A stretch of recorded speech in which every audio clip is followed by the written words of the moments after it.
अपनी पहचान छिपाकर किसी महिला से शादी करना, काम में उन्नति या रोजगार के झूठे वादे की आड़ में यौन संबंध बनाने पर आपको 10 वर्ष की कैद हो सकती है। शुक्रवार को एक विधेयक पेश किया गया जिसमें इन अपराधों से निपटने के लिए एक विशिष्ट प्रावधान का प्रस्ताव रखा गया। केंद्रीय मंत्री अमित शाह ने 1860 की भारतीय दंड संहिता को बदलने के लिए लोकसभा में भारतीय न्याय संहिता विधेयक को पेश किया। बताया कि इसमें महिलाओं के खिलाफ हो रहे अपराधों से जुड़े प्रावधानों पर ध्यान देने की बात है। शाह ने कहा कि विधेयक में महिलाओं के खिलाफ अपराध और उनके सामने आने वाली कई सामाजिक समस्याओं का समाधान किया जाए। शादी, रोजगार, पद में उन्नति का वादा और झूठी पहचान की आड़ में महिलाओं के साथ संबंध बनाना अपराध की श्रेणी में आएगा।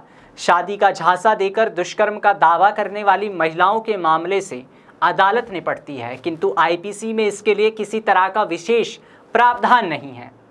इस विधेयक की अब एक स्थायी समिति की तरफ से जांच कराई जाएगी। विधेयक में बताया गया कि जो कोई भी धोखे से या बिना विवाह के इरादे से किसी महिला से शादी करने का वादा करता है और उसके साथ यौन संबंध बनाता है तो यौन संबंध बलात्कार के अपराध की श्रेणी में नहीं आता, किंतु अब इसके लिए 10 वर्ष की कैद की सजा होगी और तो और जुर्माना अलग से लगाया जाएगा।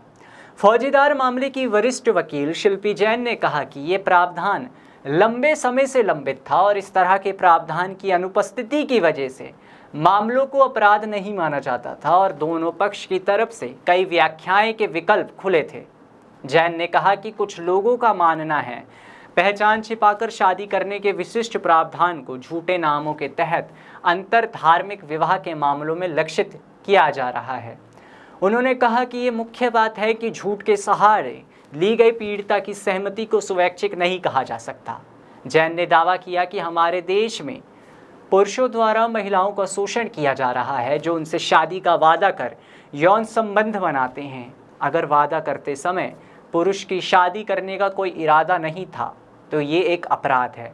हालांकि जैन ने कहा कि इस प्रावधान में शादी के झूठे वादे को रोजगार या पदोन्नति के वादे के साथ जोड़ने आगे बढ़ने का सही तरीका नहीं है। प्रस्तावित विधेयक में ताक झांक के अपराध के लिए भी 3 से 7 साल की सजा का प्रावधान किया गया है। अमित शाह ने बताया कि त्वरित न्याय देने के साथ लोगों की ज़रूरतों को देखते हुए कानूनी प्रणाली बनाने के लिए कुछ बदलाव करना ज़रूरी है। उन्होंने कहा कि सामूहिक दुष्कर्म के सभी मामलों में 20 वर्ष से लेकर आजीवन कारावास तक की सज़ा होगी। 18 वर्ष से कम की उम्र की लड़कियों से बलात्कार के मामले में मृत्युदंड की सज़ा का प्रावधान है। विधेयक में कहा गया कि हत्या के अपराध के लिए मौत की सज़ा या आजीवन कारावास की सज़ा होगी। विधेयक के मुताबिक यदि किसी महिला का बलात्कार के बाद मृत्यु हो जाता है या उसके कारण महिला मरने की स्थिति में होती है तो दोषी को कठोर कारावास की सज़ा दी जाएगी, जिसकी अवधि 20 वर्ष की होगी। विधेयक के मुताबिक यदि किसी महिला की बलात्कार के बाद मृत्यु हो जाती है या उसकी हालत मरने की हालत में होती है तो ऐसे में दोषी को कठोर कारावास की सज़ा दी जाएगी, जिसकी अवधि 20 वर्ष से आजीवन कारावास तक बढ़ाया जा सकता है। विधेयक के मुताबिक 12 वर्ष से कम उम्र की लड़कियों के साथ बलात्कार के दोषी को कठोर कारावास की सज़ा दी जाएगी, जिसकी अवधि 20 वर्ष से कम नहीं होगी और बाकी का जीवन कारावास में बिताया जाएगा।